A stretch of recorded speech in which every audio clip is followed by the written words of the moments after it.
Hi everyone, my name is REDRUP.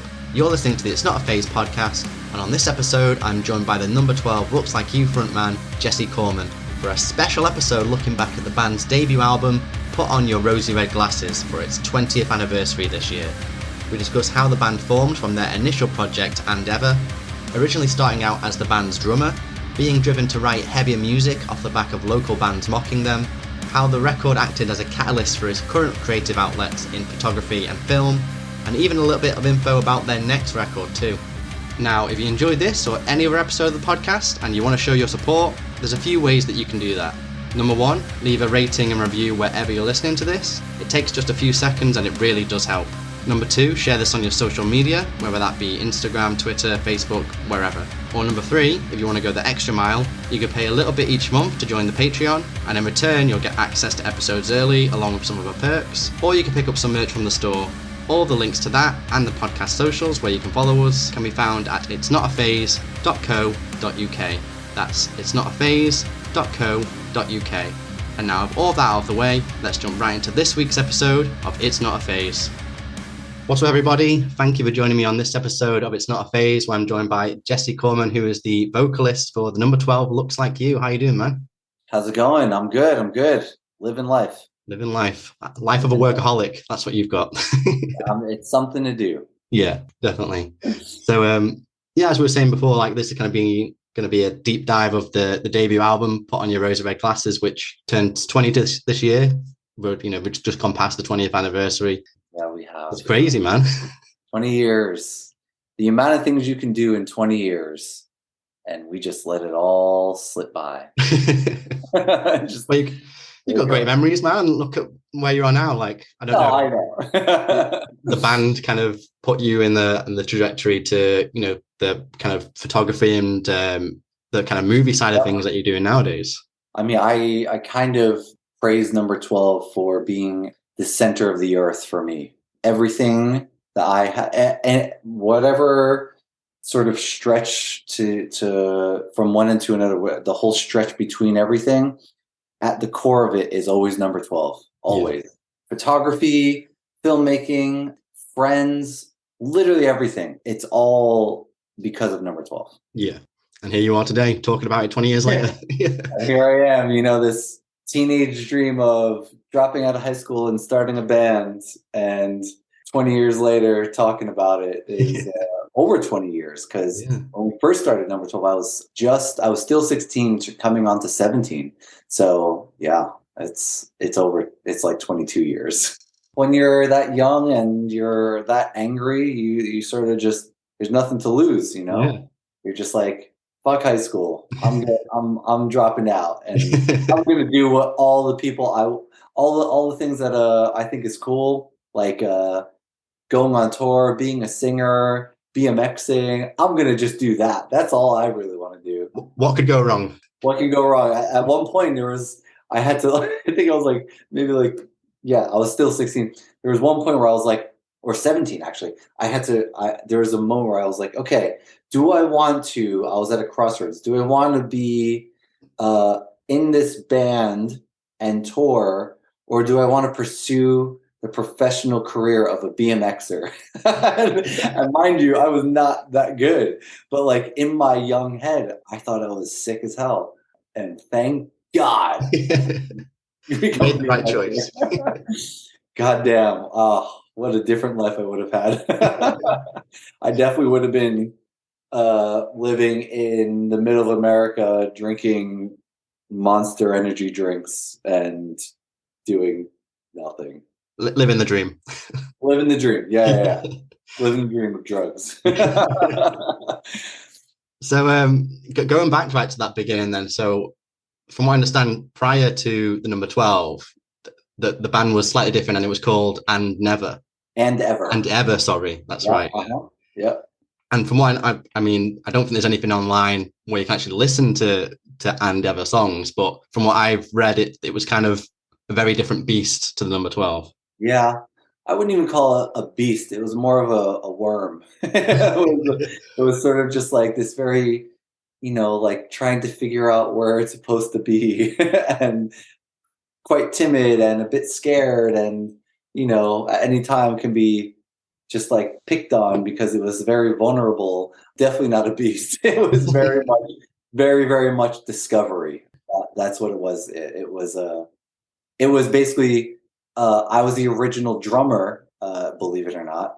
And of course, when you see someone playing drums, of course you think you can play drums just because you saw someone playing it. So I bought a drum set. I saved money. I bought a drum set. I'm like, I'm a drummer. I can play drums. I saw him play. I listened to enough music. I know how to play it. So we decided to start this band where I was a drummer, and my one friend John decided to put together this hodgepodge group of people from our town who we all didn't know each other. And my best friend at the time, Chris, he's like, hey, I want to come watch you guys, who is an actual drummer.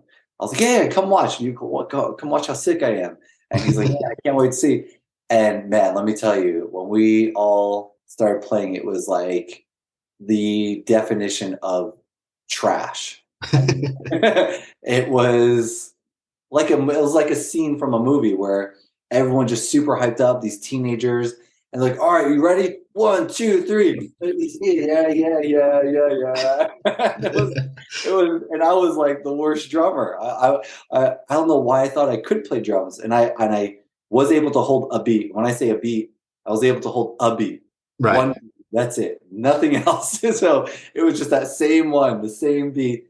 And yeah, and basically the guy John was like, I'm gonna go get a drink, and he went, and I was like, man, fuck this. And I put the drumsticks down, and Chris was like, hey, can I play some drums? Yeah, go ahead. I don't care. I suck anyways.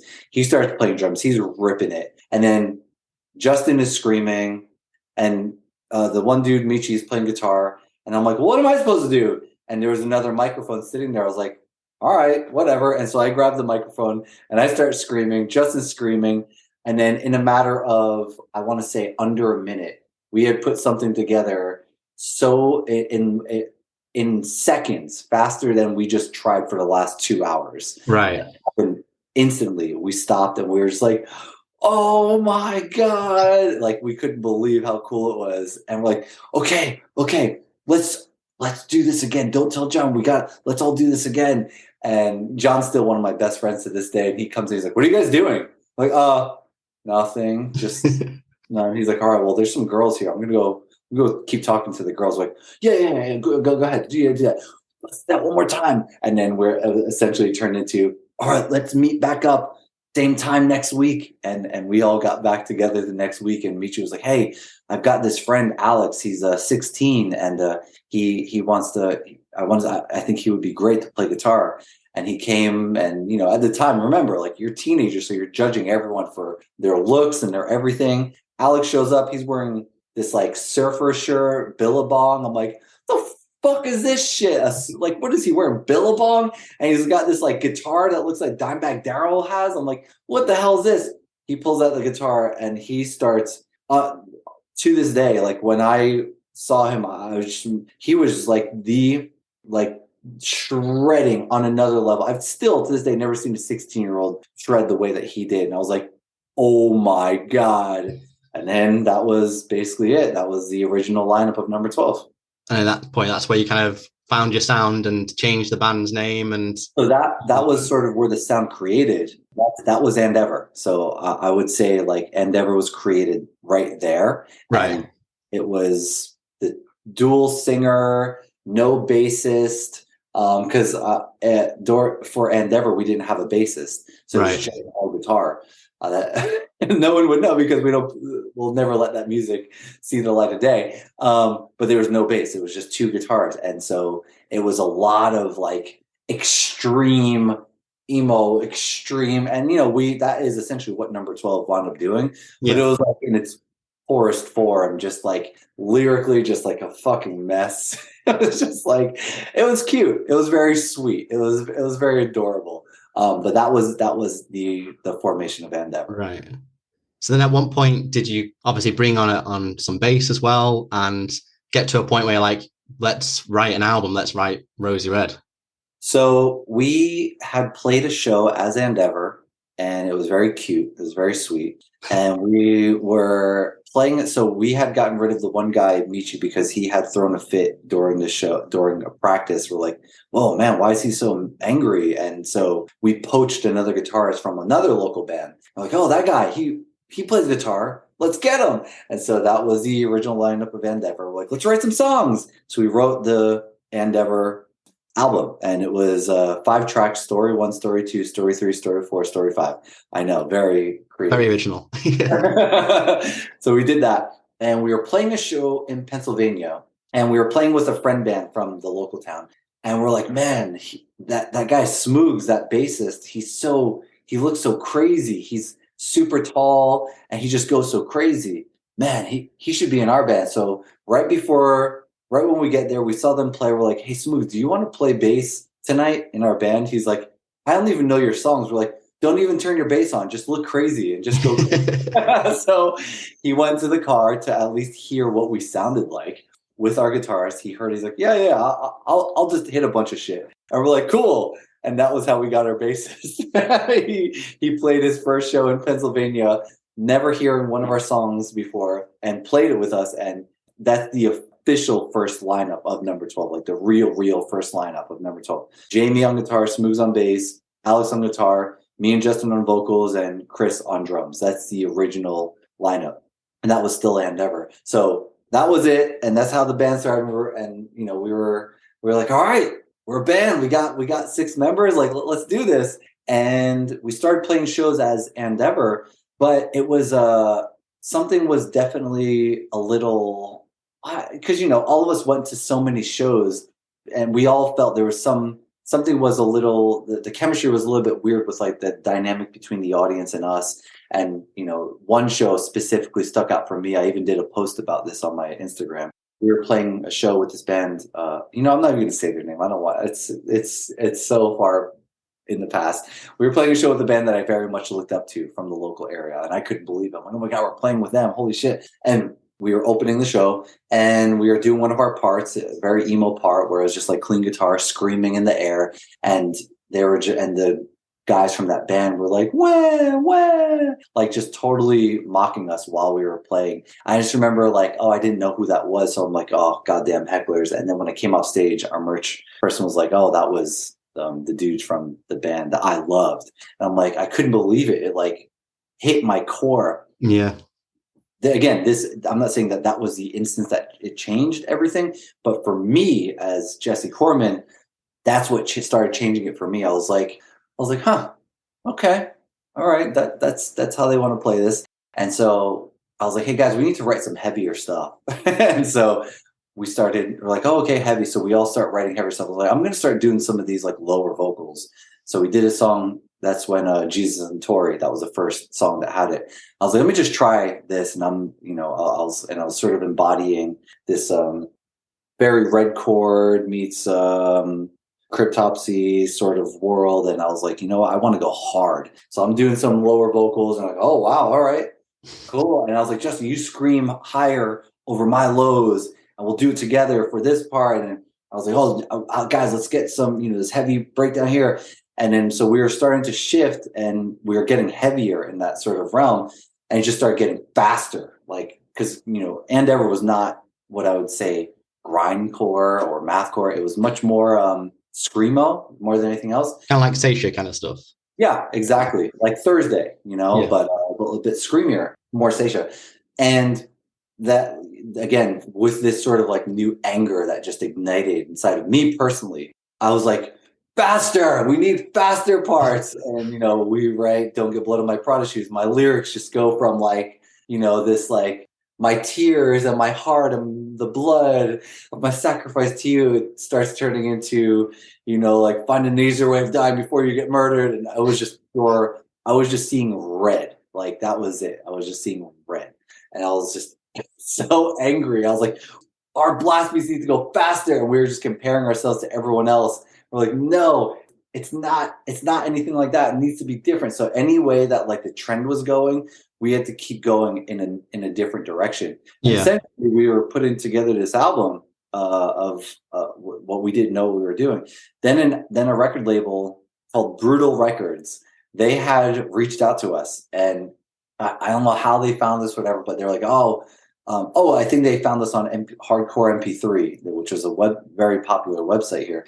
And they're like, oh man, you guys got this really cool, crazy sounds, really crazy. We'd love to sign you. So we had 4 songs, and they were like, oh, this. You need to come and we want to record another 2 songs. So we went and we wrote. That's when we wrote "Don't Get Blood in My Prada Shoes" and "Bambi the Hooker and a Case of Beer." So we had the other songs, and we wrote those 2 to make it a full sort of EP. So we had. I'm trying to even think of what the track listing is. So with that, we had Prada, Jesus and Tori, Blue Dress, If These Bullets Could Talk, Bambi the Hooker, and Savetta Day. And we had something here, and we're like, okay. So we went and we basically like put this album together, and that was sort of the birth of Rosy Red. And it's you mentioned going like kind of crazy and angry and stuff, and to this day I can't think of an album where you've got the 2 extremes of the back-to-back of Bambi and then Empty Calm. Like, yeah. Completely polar opposites. Complete opposites. Like I said, just whatever was popular, we had to go in the opposite direction. Yeah. Like we had to go opposite. And because we were transitioning out of Endeavor from this sort of screamo band, you hear songs like If These Bullets Could Talk, it's still pretty screamo melodic. And then you hear songs like Jesus and Tori, which is nothing like that, And then you have Savetta Day, which sort of rides down the middle. But so, and then we did the sample of Document Grace Bud, which we were like, oh, like, we want people to know that, like, we're not fucking around. Because that was, like, the big emphasis was, like, we wanted to, we knew we looked like emo boys. We all dressed it. We knew it. We weren't, like, ashamed of it. But, like, we wanted people to take us seriously musically and be scared. Yeah. So that's, like, what we're, like, going for the highest screams that we can possibly do. The deepest growls that we can possibly do, the heaviest breakdown that we can possibly write, the craziest that we can go live. And, we had that album. And then that's when, because of that album is when Jeff from Thursday found us, and he had heard about the local New Jersey buzz of us. And he came to one of our shows, and we're like, oh my God, why is this singer for Thursday at our VFW show? Because, like for number 12, like, we didn't expect it to be anything. And it was like, we put this Put On Your Rosy Red Glasses album, like, that we just podged together on a no-name label called Brutal Records from Massachusetts.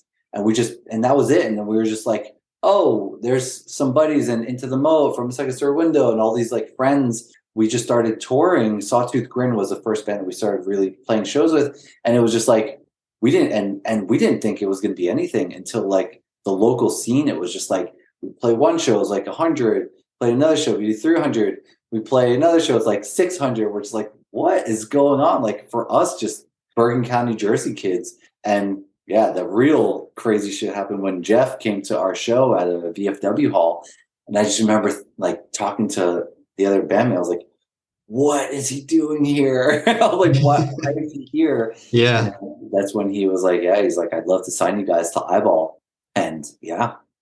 Which must have been like a dream come true. And I guess it was kind of strange at the time with that label's roster. You had like My Chemical Romance started out on there, and Thursday. I mean, that's, Thursday's Waiting album. That's where that was Eyeball. And he had Alex and Alex Saavedra was the owner, and he just had such an ear for, like, just top talent, and he signed bands that went off to becoming huge artists. I mean, This Charming Band turned into Gaslight Anthem, and I think one of the bands went on to becoming starting Rise Against, and he had all these, like, My Chemical Romance, and Thursdays. He just had such a good ear for all of that stuff. And there was no heavy band on the label, none. So, like, the fact that number 12 was signing to, and we had Rosy Red, so it was like he heard how, like, what our sound was, and he's like, yeah, and that's when he was like, let's do it. And that was Rosy took us there. We went from a no-name label, Brutal Records, to that. It's crazy. Quite a jump. It was crazy. It was quite a jump, but yeah, Rosy Red took us. That was our key. That was our key to opening all the doors. Yeah. Well, you mentioned before, the track, like the instrumental track, Document Grace Bud, you kind of put in there to kind of make yourselves kind of look, a bit serious, I guess a bit edgy, because obviously it's kind of a confession from Albert Fish, I guess. Yeah, exactly. But I read somewhere online, I don't know if this is true or not, but that the whole album's kind of influenced by the stories surrounding Albert Fish, or is that not true? No, just another one of those rumors. It's there was no I love hearing all the sort of like people the concepts that people have of what they think it is. It's really cool to hear because again, music is, you can interpret it however way you want. That's what art is in general, it's all interpretive, and with us, like same with that album, like I love hearing what people take away from it because there's no right or wrong answer, but what the intention was is always sort of like, it's usually not right because that thing was fucking hodgepodge together. There was no rhyme or reason to how any of it, like when I tell you like all of it, there was no concept behind any of it. It was so piecemeal together because we were transitioning out of And Ever screamo band to, hey, we want to be taken more seriously and we want to be scary, but also we don't want to change the way we look. We want to still look like how we look, like, emo kids. Yeah. And at that time, it just wasn't really a thing. I think there was like all different regions that were doing that, and we were sort of like, people just assumed that we were an emo band all the time because we had emo hair and Salvation Army shirts, these like very recreational local park shirts and just cheap, like we didn't look grungy. We looked like just pretty boy emo kids, but we wanted to be taken seriously. So that sort of translated to the album. We didn't really know what it was supposed to be. We just knew we were just throwing it all up against the wall. That's why every song is so different. The album artwork, even like I sat at my job at this graphic design company where in between things I had to do for work, on my lunch breaks, I would keep chipping away at the album artwork, and I didn't know what I was making. I just learned graphic designing, and I was sort of like, oh, I'll put this face, and I saw this picture, and I scanned it, and I turned it into the face that's on the cover, and I was like playing with it, and I was like, oh, and I was like, okay, and so I didn't know what I was doing. I was literally just like creating art that like this looks cool. I don't know what it is. It looks cool, but there was no rhyme or reason to what any of it meant at all. It was just, you wanted to put an album out there, and that's what came out of it, basically. That's it. So what was actually lyrically for you the inspiration? And I guess because it was obviously you and Justin doing co-vocals, how did you kind of decide how that would work? Did you both write the lyrics together? How did you choose who screamed or sang which bits? It was truly just like a 50-50 like collaborative effort. We would both approach it like, oh, why don't you do that while I do this? And same with lyrics, So that was the approach since day one. There was no like, okay, here, this is what it's going to be.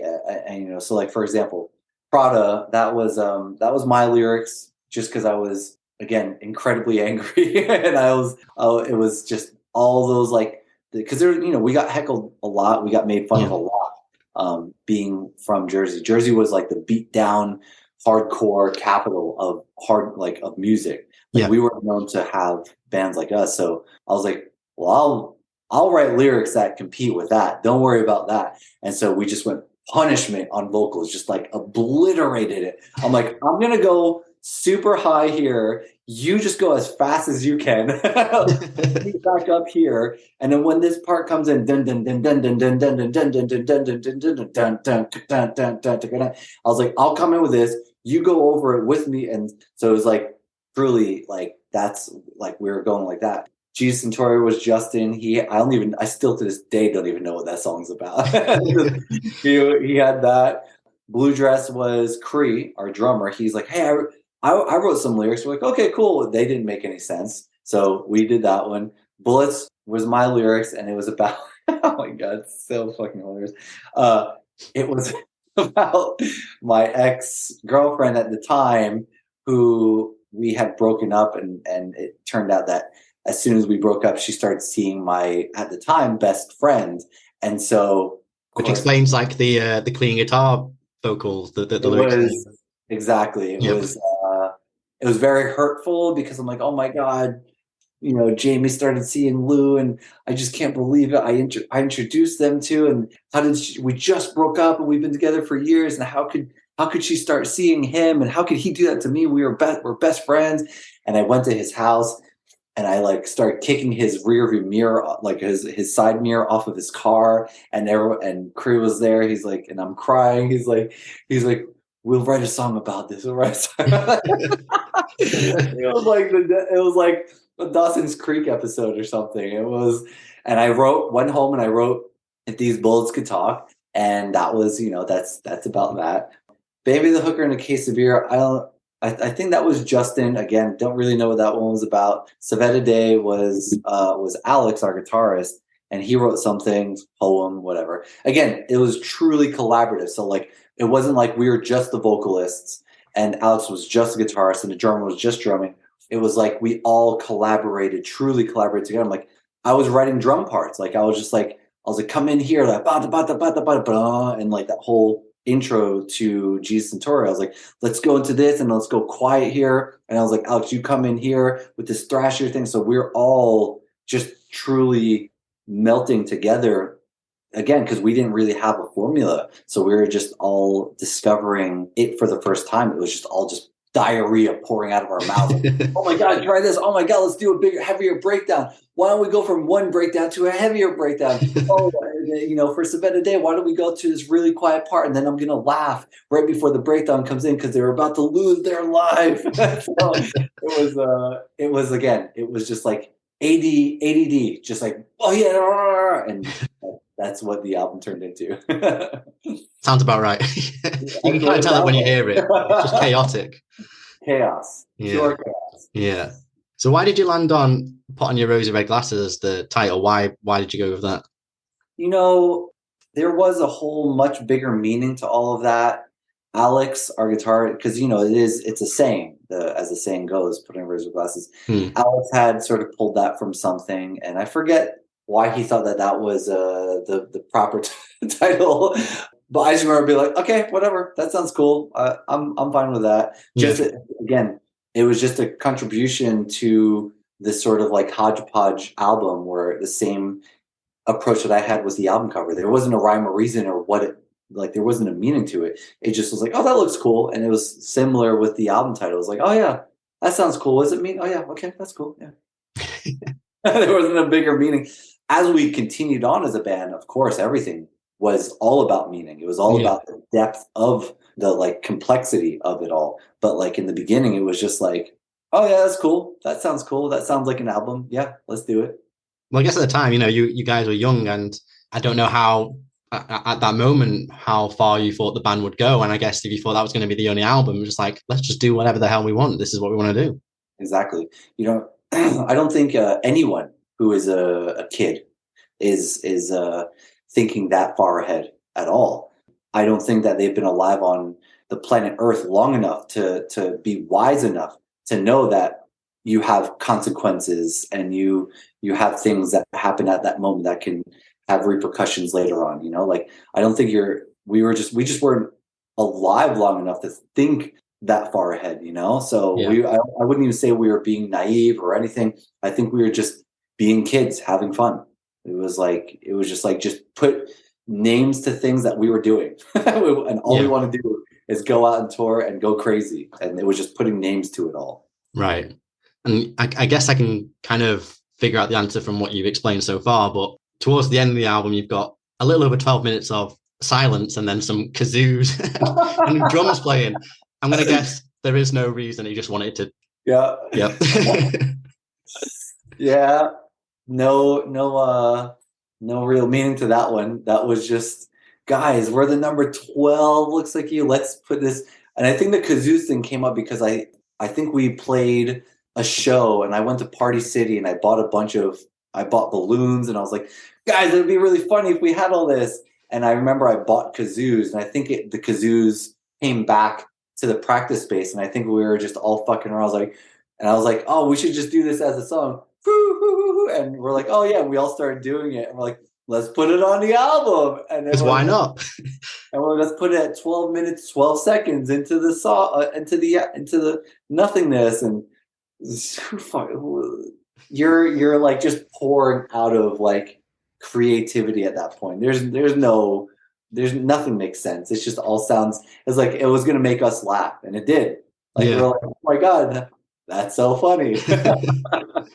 I think that kind of speaks to the time, doesn't it? Because at least in the streaming era that we're in now, you don't really get albums anymore where the last official track ends and then there's a gap of silence and then something new begins. Yep. Yeah. That was I was influenced. I don't think I ever connected the two until now from then. But I was quite influenced by Pennywise's album Full Circle. And on their CD, you have to, the last track plays, but then it's silence for like maybe 10 or 15 minutes. And then a whole piano ballad happens. And I just remember accidentally finding it too, because I think it was just playing and I was waiting for the CD to stop and it never stopped. And all of a sudden a piano came and I'm like, whoa, what is happening? And it blew my mind. And I remember thinking like that stuck with me. And I was like, wow, I want to do that. And so that's what we did. It was exactly that. A little like I say, it's like a sign of the times, because bands don't do that anymore. You don't do that. How would it happen? Exactly. Like, I don't even know how it would happen. It's not like anyone's making CDs. And if they are making CDs, I don't know where anyone's playing them. Like, you know, you have a better shot at a Walkman, like a tape deck or a VHS or something. I don't know, but not CDs. I saw some, videos floating around of you guys like playing live around that time. I mean, you're there, very young skinheads, but like you guys were kind of like crammed into like, I can't tell if it's someone's living room, someone's kitchen. You probably saw the trailer show where we played in someone's kitchen in a trailer home. How the hell did that even happen? Our show got canceled. Something happened with a promoter, and they were like, "Oh, the show's not happening anymore." We're like, "What the hell?" And I think it was like Ohio or somewhere in Middle America. And someone's like, "You can come play my house." And we're like, "Really?" He's like, "Yeah, I have a trailer in the middle of a trailer park." The whole show picked up, went to this trailer park, went to the trailer, set up in his kitchen in a trailer, like small trailer, set up in the kitchen, and we played. And it turned out to be one of the most memorable nights of our lives. Like you'll never be able to recreate that sequence of events like that. Just people coming together, doing that. I'm sure there's things like that happen now, but like that was there. Now it's just like you take in so much content. I promise you, I'm not trying to sound like old man Korman here. I swear I'm not. I'm just saying the very facts that like we take in so much content now on a minute by minute basis, and for that time where, people were just getting cell phones, really, like, I don't even know if picture phones were even happening yet, but I think, it's just cell phones. So when people who have been fans of Number 12, who have never seen us, and then to see it for the first time, they didn't know what we looked like. They were just like, they've obviously never seen a show. They were just getting the full dose of Number 12 for the first time in a trailer park in a kitchen, and seeing people's reactions and losing their mind, and everyone just the shock of everyone's faces. It was like, there's like nothing like that. It's nothing like it. People just like, I think I'm going to have a heart attack, because you can tell it's just like, they didn't expect that. They didn't know what to expect. They didn't expect that. It's just crazy. It looks crazy because, like, say, in the video, you're crammed next to each other. I think like there's a guitar nearly hitting you in the face because there's literally nowhere else to go. Yeah, nowhere else to go, because we're all like, could everyone fit? And then he opened all the windows too, so people were standing outside with all the windows open. Like, was full 360, like in the kitchen. The windows were open. I remember looking out the kitchen window and seeing people gathered in groups around the windows. It was so cool. Very punk rock.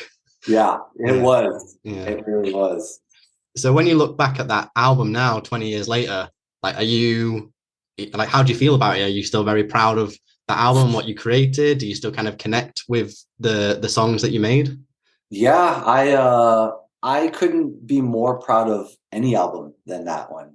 Every album is its own child. I love all my children dearly, but you'll always love your first one the most. So that one, as much as I say number 12 is at the core of like my existence, that album is like even more center point, because without that first album being what it was, without all of us going through the series of events, the unlikely events, the great events, the ups and downs, that album is a culmination of all of it. Like, we were all in crazy places in our lives, and it all shows on the album. Everything that we all listened to had an influence of what was put into that album. So it's truly like seeing like, oh my God, like, look at what we like. Think about everything. You think about everything that you were doing in life as a human being. That is what it was. It's captured in a bottle that never changes.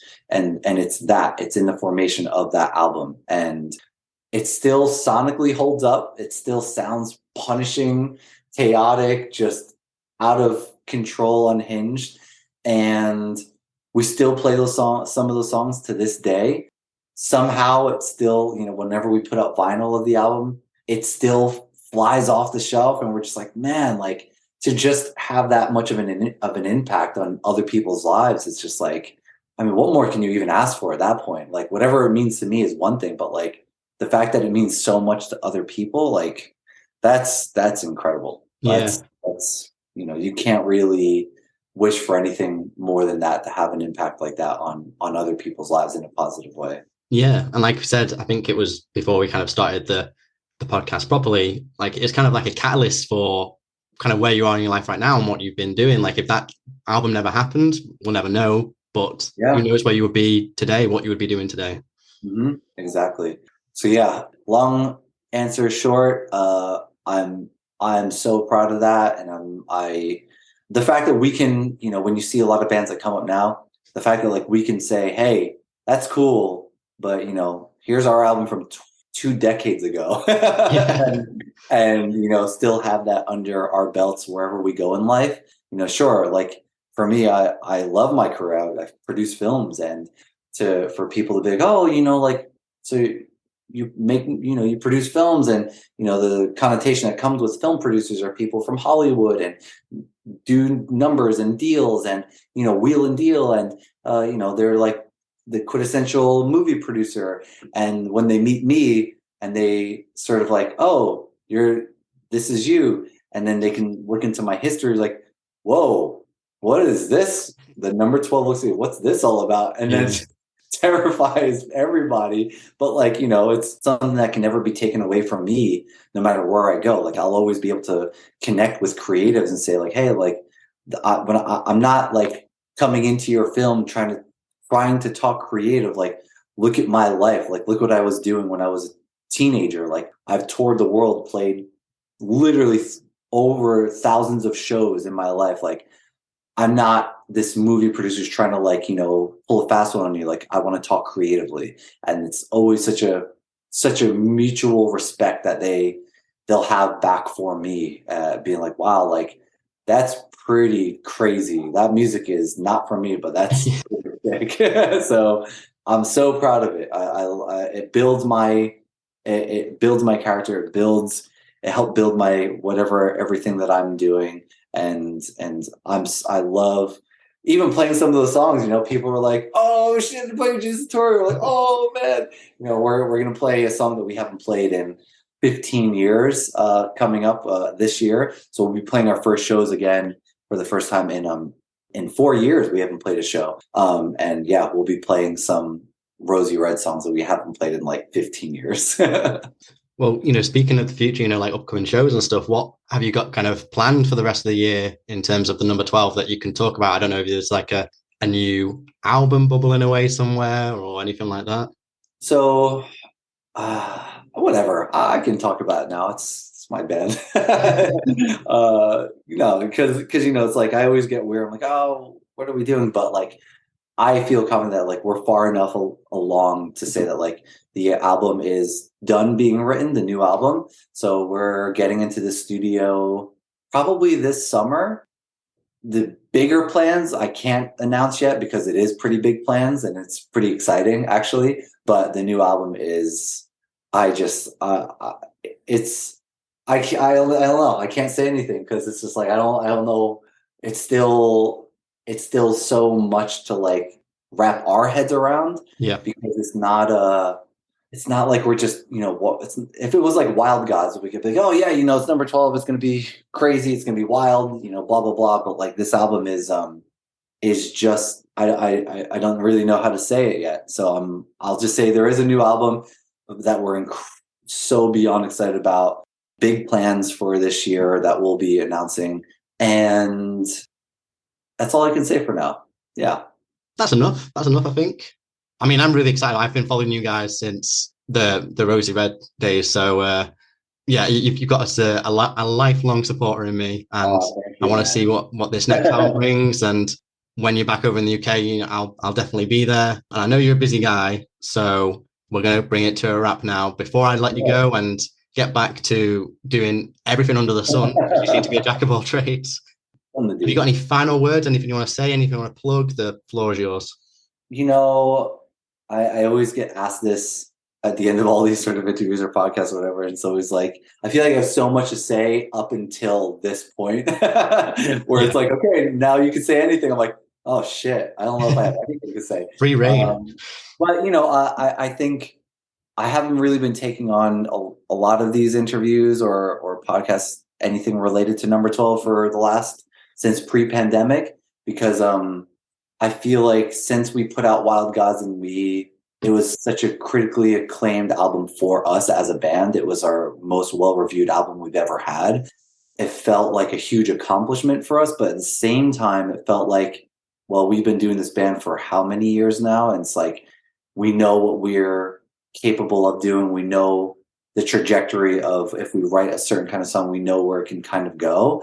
So we did go through a bit of a crossroads for all these years. And then the pandemic happened, which, made us all spiral a bit crazy. So it's been a lot of reimagination.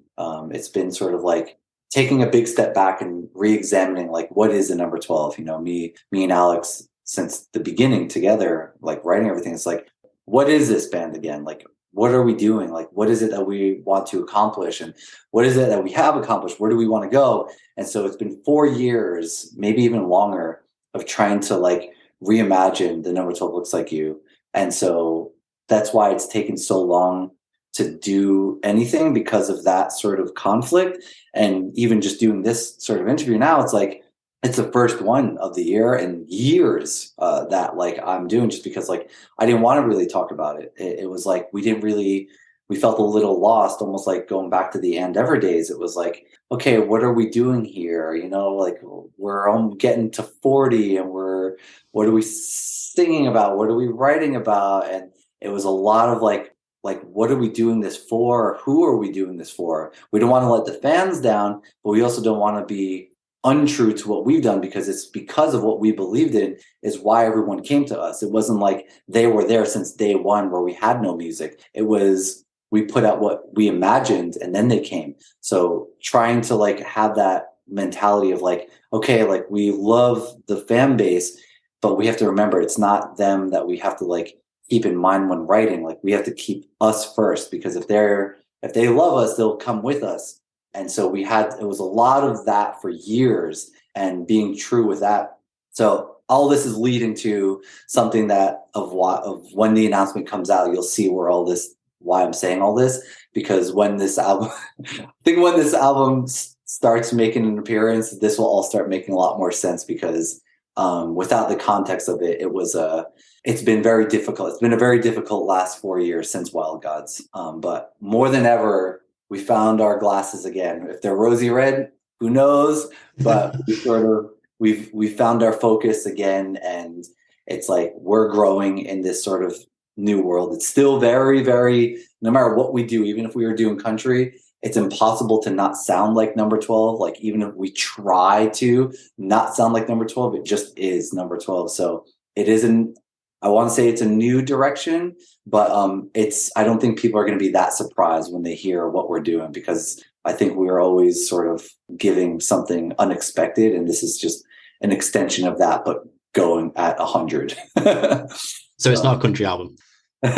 I mean, to be honest, it's probably closer to that than even just traditional number 12.